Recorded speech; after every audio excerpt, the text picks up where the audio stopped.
বাজারে গেছিল এই টাইমে, পরের দিন বলবে আহারে ওই শীতের কাপড়টা পরতো, তৃতীয় দিন বলবে ও আসলে এই সেই, চতুর্থ দিন ভুলা যাবে আস্তে আস্তে, পঞ্চম দিন মোটামুটি, আস্তে আস্তে 1-1.5 মাস যাবে। গতি পৃথিবীর মতো চলতে থাকবে, আকাশ আকাশের মতো থাকবে, বাতাস বাতাসের মতো থাকবে। আপনার বন্ধু টন্ধু যারা যার যার কর্মস্থানে সে মতোই করবে, কিন্তু আমি আপনি কবরে থাকতে হবে। এটাই চূড়ান্ত বাস্তবতা।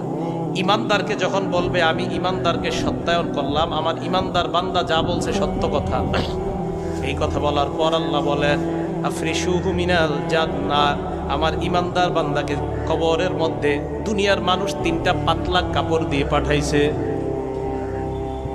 আল্লাহ বলবে আফরিশুহু মিনাল জান্নাহ, আমার বান্দার কবরে আমার বান্দার শরীরে জান্নাতের পোশাক পরায়া দাও। এরা পাতলা কাপড় দিছে, ওকে জান্নাতের পোশাক পরা